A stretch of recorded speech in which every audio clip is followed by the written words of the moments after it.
Quotes. ಸರ್ಫಾ quotes. ಸರ್ಫಾ quotes ರವರ ಸುದೀರ್ಘ ಬಾಳಿಕೆಯ ಸುಂದರವೂ ಆದ ಜಲಾಧಾರಿತ ಪರಿಸರ ಸ್ನೇಹಿ ಪೇಂಟ್ಗಳನ್ನೇ ಬಳಸಿ. Sarfa luxury emulsion paint, odourless, low V O C, good for health, good for earth. Sarfa coats. Shivamogga ಜಿಲ್ಲೆಯ ಭದ್ರಾವತಿಯ ಜೈ ಭೀಮ್ ನಗರದಲ್ಲಿ ಪ್ರೇಮಿಗಳ ವಿಚಾರವಾಗಿ ನಡೆದ ಗಲಾಟೆ ಭೀಕರ ಕೊಲೆಯಲ್ಲಿ ಅಂತ್ಯವಾಗಿದೆ. ಪ್ರೀತಿಸಿ ಓಡಿ ಹೋಗಿದ್ದ ಜೋಡಿಯ ಪರವಾಗಿ ನಿಂತಿದ್ದಾರೆ ಎಂಬ ಕಾರಣಕ್ಕಾಗಿ ಇಬ್ಬರನ್ನು ಮಾರಣಾಂತಿಕವಾಗಿ ಇರಿದು ಹತ್ಯೆ ಮಾಡಲಾಗಿದೆ. ಕಳೆದ 2 ದಿನಗಳ ಹಿಂದೆ ಭದ್ರಾವತಿಯ ಯುವಕ ಮತ್ತು ಯುವತಿ ಪ್ರೀತಿಸಿ ನಾಪತ್ತೆಯಾಗಿದ್ದರು. ನಿನ್ನೆ ಸಂಜೆ ಅವರಿಬ್ಬರು ಹಳೇನಗರ ಪೊಲೀಸ್ ಠಾಣೆಗೆ ಹಾಜರಾಗಿದ್ದರು. ಪೊಲೀಸರು ವಿಚಾರಣೆ ನಡೆಸುತ್ತಿದ್ದ ವೇಳೆ ಠಾಣೆಯ ಹೊರಗೆ ಪಂಚಾಯಿತಿಗೆಂದು ಎರಡೂ ಕಡೆಯವರು ಸೇರಿದ್ದರು. ಯುವತಿಯು ತಾನು ಪ್ರಿಯಕರನ ಜೊತೆಗೆ ಹೋಗುವುದಾಗಿ ಸ್ಪಷ್ಟಪಡಿಸಿದಾಗ ಗಲಾಟೆ ಆರಂಭವಾಗಿದೆ. ಸಿಟ್ಟಿಗೆದ್ದ ಯುವತಿಯ ಸಹೋದರ ಮತ್ತು ಆತನ ಸ್ನೇಹಿತರು ಯುವಕನಿಗೆ ಬೆಂಬಲ ನೀಡುತ್ತಿದ್ದಾರೆ ಎಂಬ ಆರೋಪದ ಮೇಲೆ 25 ವರ್ಷದ ಕಿರಣ್ ಮತ್ತು ಜಗಳ ಬಿಡಿಸಲು ಮಧ್ಯಪ್ರವೇಶಿಸಿದ 65 ವರ್ಷದ ಮಂಜುನಾಥ್ ಎಂಬುವರನ್ನು ಇರಿದು ಕೊಂದಿದ್ದಾರೆ. ತೀವ್ರವಾಗಿ ಗಾಯಗೊಂಡಿದ್ದ ಇಬ್ಬರು ಸಾವನ್ನಪ್ಪಿದ್ದಾರೆ. ಈ ಘಟನೆಯ ಕುರಿತು ಜಿಲ್ಲಾ ರಕ್ಷಣಾಧಿಕಾರಿ ಮಿಥುನ್ ಕುಮಾರ್ ಮಾಹಿತಿ ನೀಡಿದ್ದು, ಪ್ರಕರಣ ದಾಖಲಿಸಿಕೊಂಡಿರುವ ಹಳೆಯ ನಗರ ಪೊಲೀಸರು ಕೃತ್ಯದಲ್ಲಿ ಭಾಗಿಯಾದ 5 ಆರೋಪಿಗಳನ್ನು ಈಗಾಗಲೇ ಬಂಧಿಸಿ ಮುಂದಿನ ತನಿಖೆ ಕೈಗೊಂಡಿದ್ದಾರೆ. ನಿಮ್ಗೆ BP ಶುಗರ್ ಇದೆಯಾ, ನಿಮ್ ಬ್ಲಡ್ ಅಲ್ಲಿ ಕೊಲೆಸ್ಟ್ರಾಲ್ ಲೆವೆಲ್ಸ್ ಜಾಸ್ತಿ ಇದೆಯಾ, ಈ ಚೈನ್ ಸ್ಮೋಕರ್ ಇದ್ರ ಅಂಡ್ ನಿಮ್ಗೆ ಏನಾದ್ರು ಕಿಡ್ನಿ ಸಮಸ್ಯೆ ಇದೆಯಾ, ಈ ತರ ಎಲ್ಲ ಇದ್ದು ನಿಮ್ ಕಾಲಲ್ಲಿ ನಡೆಯುವಾಗ ನೋವು ಬರೋದು, ಇಲ್ಲ ಕಾಲಲ್ಲಿ ಆರ್ದೇ ಇರುವಂತದ್ದು ಹುಣ್ಣಿರೋದು ಏನಾದ್ರು ಇದ್ರೆ ನಿಮ್ಗೆ ನಿಮ್ಮ ರಕ್ತನಾಳದಲ್ಲಿ ಬ್ಲಾಕ್ ಇದೆ ಅಂತ ಅರ್ಥ. ನಾನು doctor Nishita, consultant endovascular and intervention radiology, Nanjappa life care. ಈ ತರ ಸಿಂಪ್ಟಮ್ಸ್ ಇರೋರಿಗೋಸ್ಕರ ನಾವು ಒಂದು ಪೆರಿಫೆರಲ್ ಆರ್ಟರಿ ಡಿಸೀಸ್ ಕ್ಯಾಂಪ್ ನ ಕಂಡಕ್ಟ್ ಮಾಡ್ತಾ ಇದೀವಿ ನಂಜಪ್ಪ ಲೈಫ್ ಕೇರ್ ಅಲ್ಲಿ ಡಿಸೆಂಬರ್ 8 ಇಂದ ಡಿಸೆಂಬರ್ 31 ವರೆಗೂ. ಈ ಕ್ಯಾಂಪ್ ಅಲ್ಲಿ ನಾವು ನಿಮ್ದ ರಕ್ತನಾಳದಿರೋ ಬ್ಲಾಕ್ ನ ಡಯಾಗ್ನೋಸಿಸ್ ಮಾಡ್ತೀವಿ ಅಂಡ್ ಅದಕ್ಕೆ ಎಂಡೋವಾಸ್ಕ್ಯುಲರ್ ಟ್ರೀಟ್ಮೆಂಟ್ ಮಾಡ್ತೀವಿ. ಅಂದ್ರೆ ಪಿನ್ ಹೋಲ್ ಸರ್ಜರಿ, ಒಂದು ಸಣ್ಣ ಸೂಜಿ ಗಾತ್ರದ ರಂಧ್ರದಿಂದ ನಿಮ್ಮ ರಕ್ತನಾಳದಲ್ಲಿರೋ ಬ್ಲಾಕ್ಸ್ ನ ಓಪನ್ ಮಾಡ್ತೀವಿ.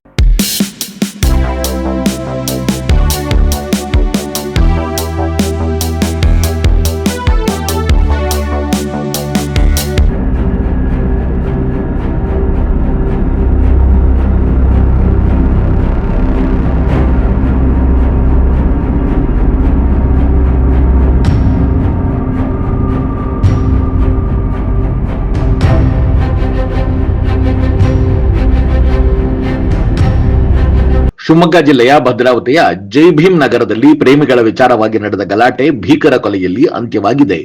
ಪ್ರೀತಿಸಿ ಓಡಿ ಹೋಗಿದ್ದ ಜೋಡಿಯ ಪರವಾಗಿ ನಿಂತಿದ್ದಾರೆ ಎಂಬ ಕಾರಣಕ್ಕಾಗಿ ಇಬ್ಬರನ್ನು ಮಾರಣಾಂತಿಕವಾಗಿ ಇರಿದು ಹತ್ಯೆ ಮಾಡಲಾಗಿದೆ.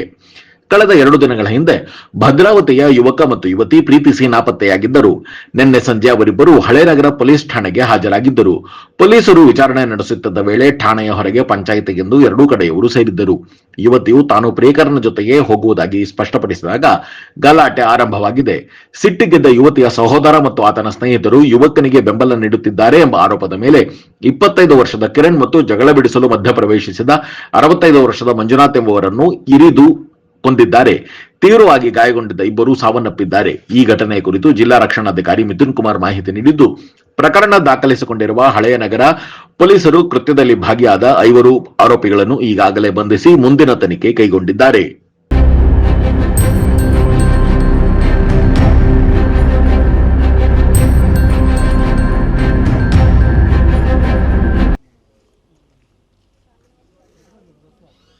ಹುಡುಗಿ ಬಂದು ಭದ್ರಾವತಿದಲ್ಲ, ಅದು ಚನ್ನಪಟ್ಟಣದ ಹುಡುಗಿ, ಅಂದರೆ ಸಾಕಿರೋ ಹುಡುಗಿ. ಅಲ್ಲೇನೋ ಹುಡುಗಿ ಲವ್ ಮಾಡ್ತಂತ ಹೇಳ್ಬಿಟ್ಟು ಹುಡುಗಿ ಸರಿ ಇಲ್ಲ ಅಂತೇಳಿ ತಮ್ಮಲ್ಲಿ ದೊಡ್ಡಮ್ಮನ ಮೇಲೆ ಬಿಡ್ತು. ಅಂದರೆ ಸಾಕಿರೋ ತಾಯಿ ದೊಡ್ಡಮ್ಮನ ಬಿಡ್ತು. ಆ ಹುಡುಗಿ ಮೆಡಿಕಲ್ ಕೆಲಸ ಹೋಗ್ತಿತ್ತು, ಇಲ್ಲಿ ಮಾರುತಿ ಮೆಡಿಕಲ್ ಕೆಲಸ ಹೋಗ್ತಿತ್ತು.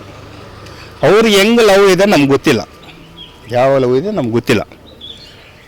ಆಮೇಲೆ ನಮ್ಗೆ ಗೊತ್ತಾಯಿತು, ಇಲ್ಲ ನಂದು ಹುಡುಗಿ ಈ ಥರ ಹೋಗ್ಬಿಟ್ಟಾರೆ ಅಂತ ಹೇಳ್ಬಿಟ್ಟು.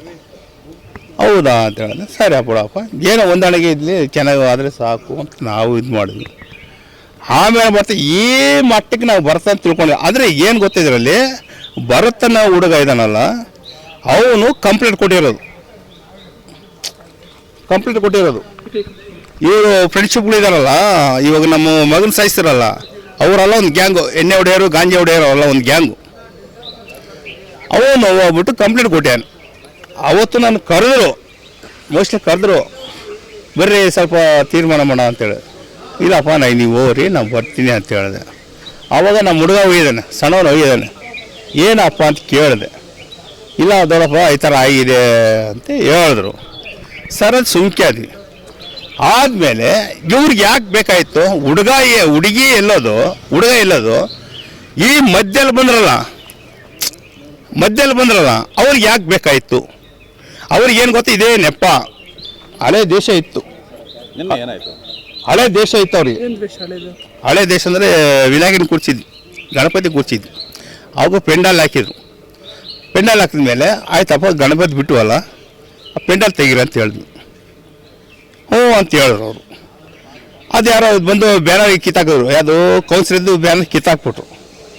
ಕಿತ್ತಾಕಿದ ತಕ್ಷಣ ಅದು ಮತ್ತೆ ತೆಗೆದುಬಿಟ್ಟು ಮತ್ತೆ ಬೇರೆ ಬ್ಯಾನರ್ದು ಅದೇ ಥರ ಬ್ಯಾನರ್ ತಂದು ಹಾಕ್ಬಿಟ್ರು.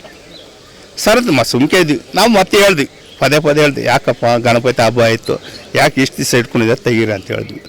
ತೆಗ್ದಿಲ್ಲ, ಮತ್ತೆ ಅದು ಕಿತ್ತಾಕೊಂಡಾಯ್ತು. ಮತ್ತು ಮೊನ್ನೆ ಇವಾಗ ರೀಸೆಂಟು 12ನೇ ತಾರೀಕೇನು ಆಗಿರೋದು ಟೀಕುದು ಬರ್ತಡೇ. ಆವತ್ತೇನು ಮಾಡ್ಬಿಟ್ರು, ದೊಡ್ಡ ಫ್ಲೆಕ್ಸಿ ಮಾಡಿಬಿಟ್ರು. ಟೀಕುದು ಕೌನ್ಸಿಲರ್ದು ದೊಡ್ಡ ಫ್ಲೆಕ್ಸಿ ಮಾಡಿಬಿಟ್ಟು ಹೊಸ್ದಾಗಿ ಬಿಲ್ಡಿಂಗ್ ಕಟ್ಟ್ಯಾರ. ಆದ್ಮೇಲೆ ಬಿಟ್ಟರು. ಸರ್ ಬಿಟ್ಟರು, ಮಾಡ್ಕೊಳ್ಳಿ, ಏನು ಹುಡುಗರ ಬಗ್ಗೆ ನಾವೇನು ಮಾತಾಡೋಕ್ಕಂತ ಸುಮ್ಕೆ ಆದ್ವಿ. ಸರ್ಕಲ್ ರಂಗಪ್ಪ ಸರ್ಕಲ್ಗೆ ಟೇಜ್ ಹಾಕ್ಬಿಟ್ಟು ಡ್ಯಾನ್ಸ್ ಮಾಡಿ ಬರ್ತಡೇ ಮಾಡಿದ್ರು.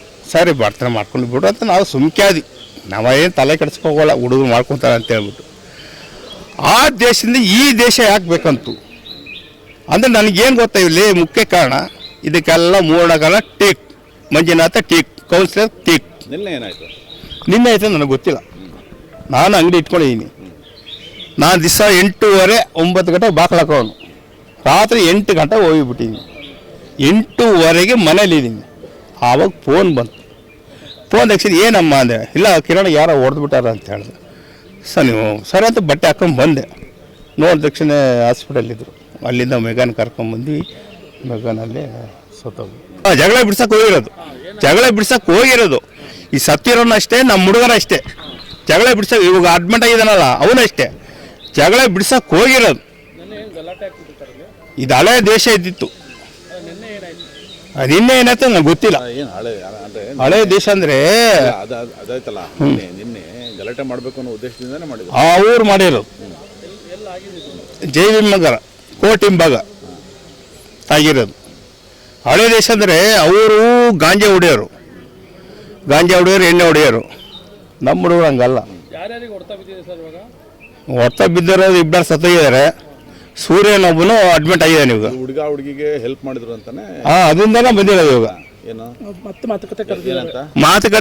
ಮಾತುಕತೆ ಸಮಾಧಾನ ಮಾಡಕ್ ಹೋಗಿ ಆಗಿರೋದು ಇಷ್ಟೇ, ಇನ್ನೇನಿಲ್ಲ.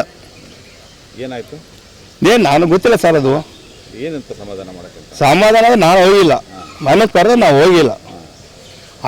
ಅವರು ಏನು ಗೊತ್ತಾ, ನಮಗೆ ಇವ್ರಿಗೆ ಸಿಗ್ತಾ ಇಲ್ಲಲ್ಲ, ಹೊಡೆಯಕ್ಕೆ ಸಿಗ್ತಾ ಇಲ್ಲಲ್ಲ, ಇದೊಂದು ನೆಪ. ಹಿಂಗಾರ ಹೊಡೆಯೋಣ ಅಂತೇಳಿ ಮಾಡಿರೋದು. ಹುಡುಗಿಗೂ ಅವರಿಗೆ ಸಂಬಂಧ ಇದೆ ಅಂದರೆ ಭದ್ರಾವತಿ ಭರತನ ಹುಡುಗನಿಗೆ ಸಂಬಂಧ ಅಷ್ಟೇ.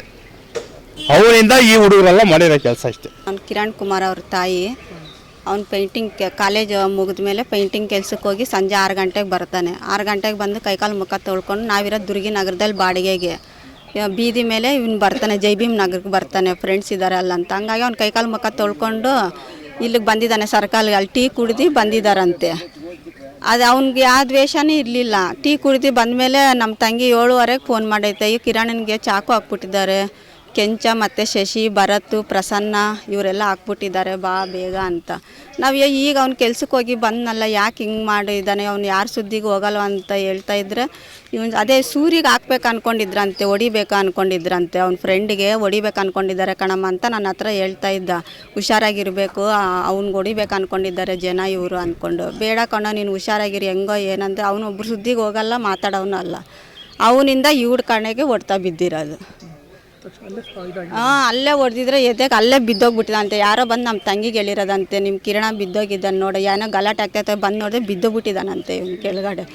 ಆಮೇಲೆ 10 ಗಂಟೆಗೆ ಇಲ್ಲಿ ಬಂದಮೇಲೆ ಅವ್ನ ಜೀವ ಹೋಗಿರೋದು. ತುಂಬ ಬ್ಲೀಡಿಂಗ್ ಆಗ್ತಾಯಿತ್ತು. ಅಯ್ಯೋ ಇವನು ಏನು ಪೇಂಟಿಂಗ್ ಕೆಲ್ಸಕ್ಕೆ ಹೋಗಿ ಬಂದು ಇಷ್ಟರಲ್ಲಿ ಅರ್ಧ ಗಂಟೆಲಿ ಹಿಂಗೆ ಮಾಡ್ಕೊಂಡಲ್ಲ ಅಂತ ಅವನೊಂದು ಯಾರ ಸವಾಸನೂ ಹಿಡಿಯಲ್ಲ. ಈ ಸೂರ್ಯ ಜೊತೆನೇ ಇರ್ತಾಯಿದ್ದಿತ್ತು. ಅವನೇ ಫೋನ್ ಮಾಡಿ ಕರೆಯೋನು ದಿವಸ 6 ಗಂಟೆ ಆದರೆ ಬಾರ ಟೀ ಕುಡಿಯೋಕ್ಕೆ ಅಂತ. ಇನ್ನು ಅವ್ರು ಬಿಟ್ಟರೆ ಯಾರ ಜೊತೆನೂ ಹಿಡಿತಾ ಇರಲಿಲ್ಲ ಅವನು. ಅವನು ಇವ್ನ ಫ್ರೆಂಡ್ಸ್ ಎಲ್ಲ ಅಂತ ಇವ್ನಿಗೆ ಹೊಡೆದಿರೋದು. ನಮ್ಗೆ ಅವ್ರಿಗೇನು ದ್ವೇಷನೇ ಇರಲಿಲ್ಲ. ಆ ಬೇವರ್ಸಿಗಳು ಏನು ಇಟ್ಕೊಂಡಿದ್ರೇನೋ ಗೊತ್ತಿಲ್ಲ. 6 ತಮಿಳು ಬೇವರ್ಸಿ ಮುದೆಗಳು, ನಾವು ತೆಲುಗು. ಅವ್ರು ಬೇರೆ ಕ್ಯಾಸ್ಟ್, ನಾವು ಬೇರೆ ಕ್ಯಾಸ್ಟು. ಅದಕ್ಕೂ ನಮ್ಗೆ ಸಂಬಂಧನೇ ಇಲ್ಲ. ನಾವು ಅವ್ರ ಸುದ್ದಿಗೂ ಹೋಗ್ತಾ ಇರಲಿಲ್ಲ. ಅವನು ಇವನು ದೊಡ್ಡವನು ಕಿರಣ್ ಕುಮಾರ್ ಅಂತ, ಸಣ್ಣವನು ಅರುಣ್ ಕುಮಾರ್ ಅಂತ, ಇಬ್ಬರೇ ಗಂಡು ಮಕ್ಕಳು. ಇವನು ಫೈನಲ್ ಇಯರ್ ಡಿಗ್ರಿ ಓದ್ತಾ ಇದ್ದ. ಓದ್ಕೊಂಡೇ ಅವನು ಪೇಂಟಿಂಗ್ ಕೆಲ್ಸಕ್ಕೆ ಹೋಗ್ತಾ ಇದ್ದ. ಮನೆಗೆ ಹೆಲ್ಪ್ ಮಾಡ್ಕೊಂಡಿದ್ದು. ಒಬ್ರು ಸುದ್ದಿಗೆ ಬೇಡಮ್ಮ ನಾವು ಚೆನ್ನಾಗಿರ್ಬೇಕು, ಕೂಲಿನಲ್ಲಿ ಮಾಡ್ಕೊಂಡಿದ್ರು, ನಾನು ಒಳ್ಳೆ ಹೆಸರು ಪಡಿಬೇಕು ಅನ್ನೋದು ಅವ್ನಿಗೆ ಹೆಸರು ಇದ್ದಿತ್ತು. ಒಬ್ರು ಸುದ್ದಿಗೆ ಹೋಗೋನಲ್ಲ, ಒಬ್ರು ಬೀಡಿ ಏನು ಕುಡಿಯೋನಲ್ಲ, ಮದು ಒಂದು ಹಾಕ್ಕೊತ ಇದ್ದವನಷ್ಟೇ. ಇನ್ನೊಬ್ರು ಸುದ್ದಿಗೂ ಹೋಗ್ತಾ ಇರಲಿಲ್ಲ. ಅಂಥವ್ನಿಗೆ ಹಿಂಗೆ ಮಾಡಿಬಿಟ್ರು ಅವರು. ಅವ್ರು 7 ಜನ ಅಂತ ಸೇರ್ಕೊಂಡು ಮಾಡಿದ್ರು. ಅವ್ರ ತಾಯಿ ಅಂದಿರ ಅಜ್ಜಂದಿರ ಸಪೋರ್ಟ್ ಕೊಡ್ತಾರೆ. ಈ ಕಡೆ ಕೌನ್ಸಿಲರು ಸಪೋರ್ಟ್ ಇದೆ. 2 ಸಲ ಅವ್ರು ಜೈಲಿಗೆ ಹೋಗಿ ಬಂದ್ರಲ್ಲ, ಅವ್ನ ಬೇಲ್ ಮೇಲೆ ಬಿಡಿಸ್ಕೊಟ್ಟ. ಅವ್ನು ಸಪೋರ್ಟ್ ಇದ್ಮೇಲೆ ಇವ್ರು ಏನು ಬೇಕಾದರೂ ಮಾಡೋಕ್ಕೆ ಬಂದರು. ಇವ್ರ ಸಪೋರ್ಟ್ ಇದೆಯಲ್ಲ, ದೊಡ್ಡವ್ರ ಸಪೋರ್ಟು. ನಾವೇನು ಮಾಡ್ಕೊಂಡು ಬಂದ್ರೆ ನಮ್ಗೆ ಬಿಡಿಸ್ಕೊಂಡು ಬರ್ತಾರೆ. ಎದುರಿಸ್ಬೇಕು ಇವರಿಗೆ. ಈ ಥರ ಮಾಡಿದ್ರೆ ನಮ್ಗೆ ನೋಡಿ ಎದುರ್ಬೇಕು ಇವರು ಅಂತ ಉದ್ದೇಶ ಇಟ್ಕೊಂಡೇ ಮಾಡಿರೋದು ಹಿಂಗೆ.